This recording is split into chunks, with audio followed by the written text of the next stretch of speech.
வணக்கம். இன்னைக்கு வாமனாவில் பீகாரில் ஸ்டாலினின் பிரச்சாரம் அப்படின்ற தலைப்பில் தான் இந்த காணொளியில் நாம் பார்க்க போகிறோம். ஒரு மெயின் ஸ்ட்ரீம் மீடியாங்க, தனியார் மெயின் ஸ்ட்ரீம் மீடியா ஸ்டாலின் போய் பீகாரில் பேசினதை ஆஹா ஓஹோ அப்படியா இப்படியா, ஸ்டாலின் பேச ஆரம்பித்ததும் வந்த சத்தம் அப்படி இப்படின்னு சொல்லிட்டு ஓவர் பில்டப் கொடுத்து ஸ்டாலின் பேச்சை தொடர்ந்து ஒளிபரப்பியிருக்காங்க. பொதுவாகவே ஸ்டாலினால் துண்டுச்சீட்டு இல்லாமல் படிக்கவே முடியாது. ஆனால் பீகாரில் ஸ்டாலினுக்கு கையும் நடுங்குது, குரலும் நடுங்குது. நம்ம தமிழ்நாட்டில் துண்டு சீட்டு ஸ்டாலின் எப்பயாவது ஒரு தடவை தான் துண்டு சீட்டு பார்ப்பார், எனக்கு சிரிப்பு வந்தது. ஆனால் பீகாரில் ஸ்டாலின் ஒரு செகண்டுக்கு 10 தடவை துண்டு சீட்டை பார்க்குறாரு. திருப்பியே சொல்கிறேன், பீகார் உரையில் ஸ்டாலின் ஒரு செகண்டுக்கு 10 தடவை துண்டு சீட்டை பார்த்து படிக்கிறார். ஸ்டாலின் அப்படி பேசிட்டார் இப்படி பேசிட்டார், என்னத்தை அப்படி பேசி கிழிச்சிட்டார், அப்படி என்ன பிடுங்குற மாதிரி பேசினார். அங்கே ஒரு டேஷும் இல்லை. லல்லு பிரசாத் யாதவும் என்னுடைய தந்தை கருணாநிதியும் நெருங்கிய நண்பர்கள். எப்பா எவ்வளோ பெரிய அறிவுபூர்வமான பேச்சு. அது தெரியும், உங்கள் அப்பா கருணாநிதியும் உங்கள் அப்பா இல்லை உங்கள் அப்பன் கருணாநிதியும் லல்லு பிரசாத் யாதவும் நெருங்கிய நண்பர்கள்ன்றது ஒரே மாதிரியான சில விஷயத்தை வச்சு சொல்லிட முடியும். எப்படி? கருணாநிதியோட குடும்பமும் ரொம்ப பெருசு, லல்லு பிரசாத் யாதவோட குடும்பமும் ரொம்ப பெருசு. பன்னி குட்டி போட்ட மாதிரி குடும்பம். திருப்பி சொல்கிறேன், கருணாநிதி குடும்பம் பன்னி குட்டி போட்ட மாதிரி இருக்கும். வதன்னு புள்ள குட்டிங்க பேரங்கெல்லாம் சேர்த்தா வதன்னு இருக்கும், பன்னி குட்டி போட்ட மாதிரி. அதே மாதிரி லல்லு பிரசாத் யாதவோட குடும்பமும் பன்னி குட்டி போட்ட மாதிரி தான் இருக்கும். அதனால் கருணாநிதியும் லல்லு பிரசாத் யாதவும் நெருங்கிய நண்பர்கள் அப்படிங்கிறத ஸ்டாலின் சொல்லவே வேண்டாம். அடுத்ததாக வேறு என்ன அறிவுபூர்வமாக பேசினார்? ராகுல் காந்தி கண்ணில் பயமில்லை அப்படின்னு. ராகுல் காந்தி என்னை பொறுத்த வரைக்கும் ஒரு சொங்கி தான். உண்மையிலேயே இவங்களா ஒன்றுமே இல்லாத ராகுல் காந்தியை ஒரு பில்டப் கொடுக்குறாங்க. ராகுல் காந்தி அப்படியா இப்படியா அதுவா இதுவான்னு. ஆனால் தேர்தல் நேரத்தில் மட்டும்தான் ராகுல் காந்தி வெளியில் வருவாரே தவிர மற்ற நேரத்தில் அவர் எங்கே போவாருன்னே தெரியாது. அதே போல் லாலுவும் ராகுல் காந்தியும் ஒன்று அப்படின்றார். லல்லு பிரசாத் யாதவுக்கு ஒரு பெரிய குடும்பம் இருக்குது. ராகுல் காந்திக்கு இன்னும் திருமணமே ஆகலை, கிட்டத்தட்ட 55 வயசு ஆகுது, இன்னும் திருமணமே ஆகலை. அதே போல் தேஜஸ்வி யாதவ் எடுத்துக்கிட்டிங்கன்னா பெரிய ரவுடி பையன். சமீபத்தில் ஒரு வீடியோ ஒன்று பார்த்தேன். ஒரு போலீஸ்காரர், அவர் எனக்குமே இன்ஸ்பெக்டராக இருப்பார்னு நினைக்கிறேன், அந்த இன்ஸ்பெக்டரை மிரட்டி டான்ஸ் ஆட வச்சு ரசிக்கிறான். பப்பு யாதவ் பற்றி நீங்கள் கேள்விப்பட்டிருப்பீங்கன்னு நினைக்கிறேன். யார்? லல்லு பிரசாத் யாதவோட மச்சினை. ஜெயிலில் இருந்துட்டு வந்தவன். இவன் மேலே 25 கிரிமினல் வழக்கு இருக்குது. டிராஃபிக்கில் ஒரு போலீஸ்கார் இருக்கார். அந்த போலீஸ்காரரோட மீசையை பிடிச்சி அப்படியே தூக்குனவன் தான் இந்த பப்பு யாதவ். பொதுவாகவே தமிழ்நாட்டில் பிராமணனும் கோணாரும் ரொம்ப அப்ராணிங்களாக இருப்பாங்க. ஆனால் வட இந்தியாவில் யாதவும் பிராமணனும் பெரிய ரவுடி பயல்களாக இருப்பானுங்க. இப்போ திமுக சொல்லுது இல்லையா, திமுக திக விசிக இவங்கெல்லாம் பூநூலாக இருப்போம் உச்சி குடிமையாக இருப்போம், பூநூலாக இருப்போம் உச்சி குடுமையாக இருப்போம், பார்ப்பனியம்னு சொல்கிறாங்க இல்லையா.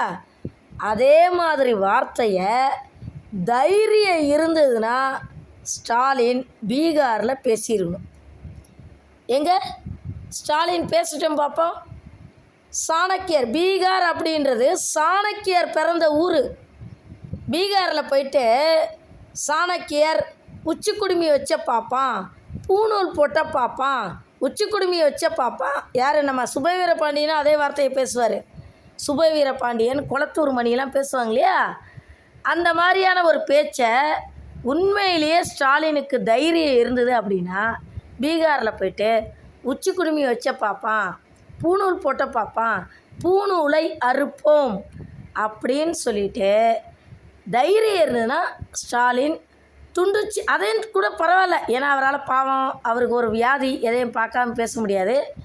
துண்டுச்சீட்டில் எழுதி வச்சே கூட பேசிடலாம். அதுக்கப்புறம் அங்கே என்ன நடக்குதுன்னு மட்டும் பாருங்கள்.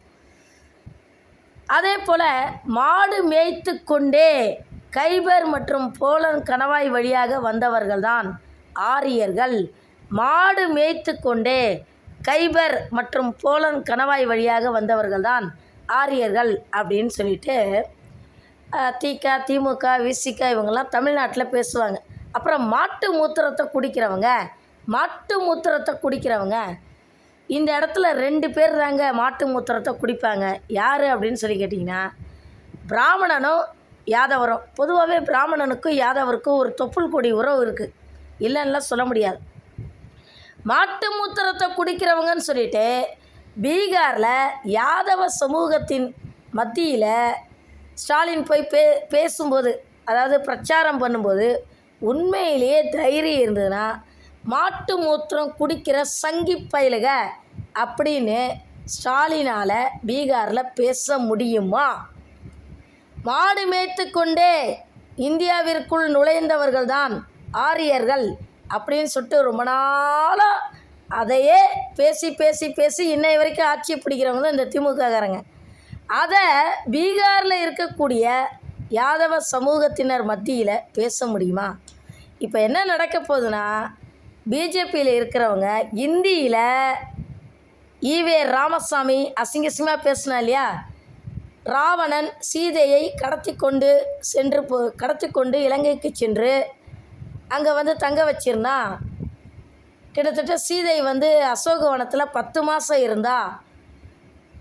ராவணன் சீதையை சினையாக்காமல் இருந்திருப்பானா அப்படின்னு சொல்லிட்டு ஈவே ராமசாமி அப்படிங்கிற பொறுக்கி கிழவன் பேசியிருக்கான். திருப்பியும் சொல்கிறேன், ராவணன் சீதையை கடத்தி கொண்டு போய் அசோகவனத்தில் 10 மாதம் வைத்திருந்தான். அந்த 10 மாதத்தில் ராவணன் சீதையை சினையாக்காமல் விட்டிருப்பானா அப்படின்னு சொல்லிட்டு ரொம்ப ஆபாசமாக இந்த பொறுக்கி கிழவன் ஈவே ராமசாமி பேசியிருக்கான். அதை பிஜேபி இந்தியில் மொழிபெயர்ப்பு செஞ்சு போடணும், டிரான்ஸ்லேஷன் பண்ணி போடணும். ஏன் அப்படின்னா சீதை பிறந்த ஊரும் பீகார் தான். பொதுவாகவே அங்கே பார்த்திங்கன்னா மைத்திலி அப்படின்னு சொல்லிட்டு ஒரு மொழி ஒன்று பேசுவாங்க, மிதிலை நகர்னு சொல்லுவாங்க. நம்ம ராமாயணத்தில் மிதிலை நகர்னு வரும். மைத்திலி அப்படிங்கிற ஒரு மொழியை பீகார் மக்கள் பேசுவாங்க.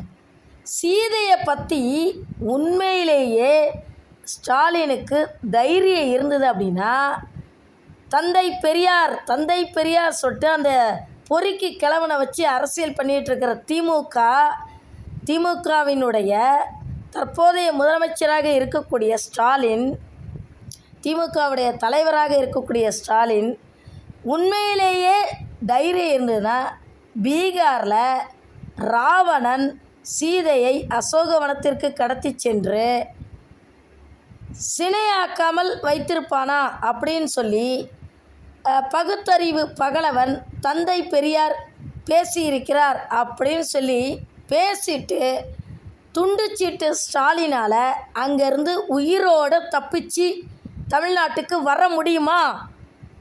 சாணக்கியரோட உச்சி குடுமியும் சாணக்கியரோட பூணூலையும் அறுப்பான்னு பேசிட்டு அங்கேருந்து தப்பிச்சு வர முடியுமா?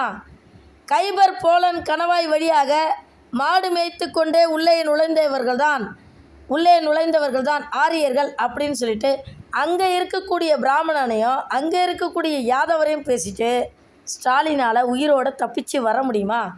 மாட்டு மூத்திரம் குடிக்கிற சங்கி பயலுக அப்படின்னு ஸ்டாலினால் பீகாரில் பேசிட்டு அங்கே இருந்து தப்பிச்சு வர முடியுமா? சீதையை ராவணன் சினையாக்காமல் விட்டிருப்பானா அப்படின்ற வார்த்தையை, கொச்சையான வார்த்தையை சீதை பிறந்த மண்ணில் பேசிட்டு ஸ்டாலினால் உயிரோடு தப்பிச்சு வர முடியுமா? எங்கே தைரியம் இருந்ததுன்னா பேசுங்க பார்க்கலாம். அங்கே போயிட்டு சாணக்கியனோட பூணூலாக இருப்பேன், உச்சி குடுமையாக இருப்பேன்னு அப்புறம் டிஷர்ட்டில் ஒரு வாசகம் ஒன்று போடுவாங்க. குறிப்பாக கனிமொழி வந்து அதை வந்து ட்ரெண்டிங் பண்ணாங்க. இந்தி தெரியாது போடா, இந்தி தெரியாது போடா அப்படின்னு. எங்கே அங்கே போய் ஸ்டாலின் வந்து இந்தி தெரியாது போடான்னு சொல்லிட்டு பேச சொல்லுங்கள் பார்ப்போம். உடனே நீங்கள் சொல்லலாம், அதுதான் ஸ்டாலின் துண்டு சீட்டில் தமிழ் மொழியில் பேசியிருக்காரு, உண்மையான தமிழன் ஸ்டாலின் தான் அப்படின்னு சொல்லலாம். அது இல்லைங்க விஷயம். ஸ்டாலினுக்கு தமிழே ஒழுங்காக பேச தெரியாது. தமிழே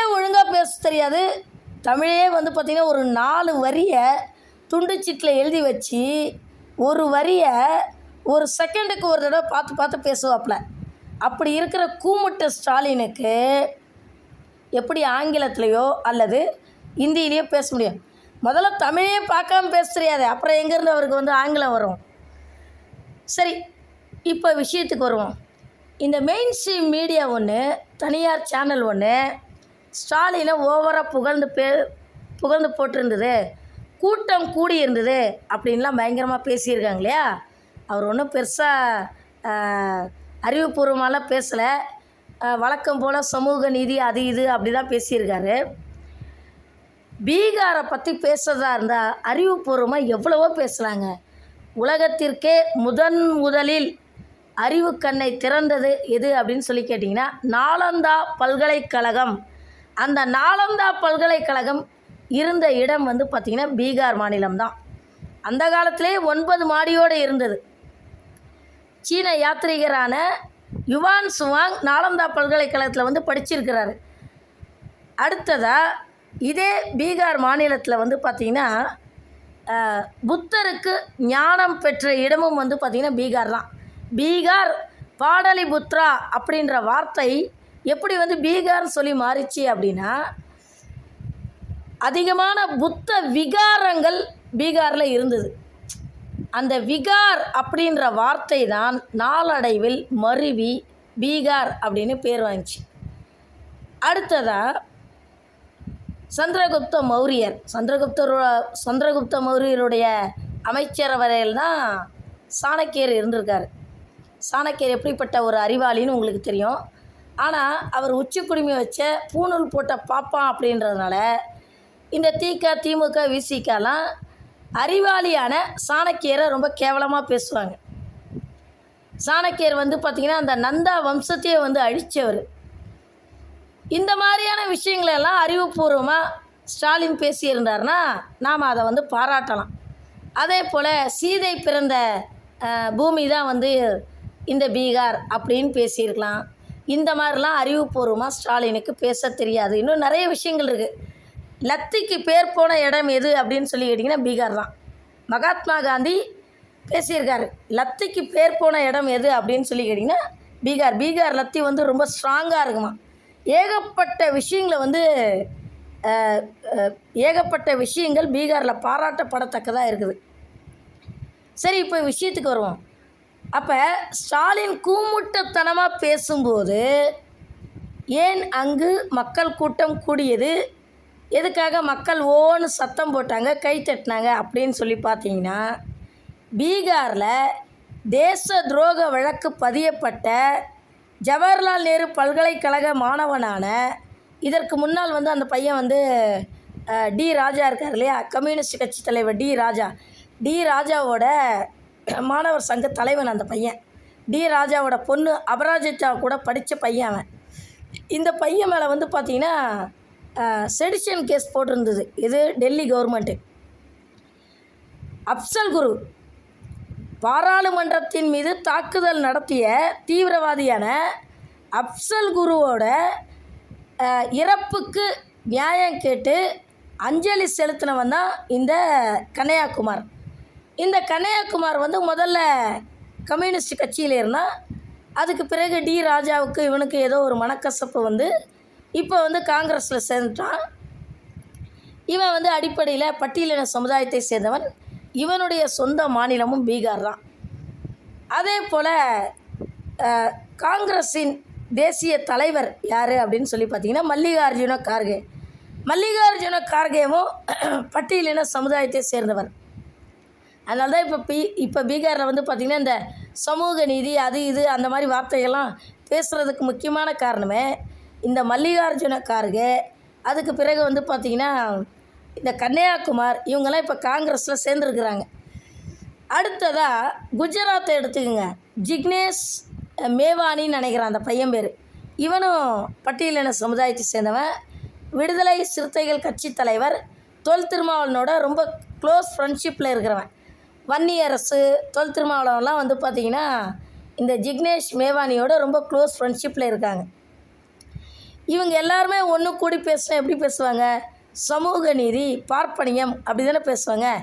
அதே மாதிரியான ஒரு பேச்சு தான் பீகாரை வந்து யாரோ ஸ்டாலினுக்கு எழுதி கொடுத்துருக்குறாங்க.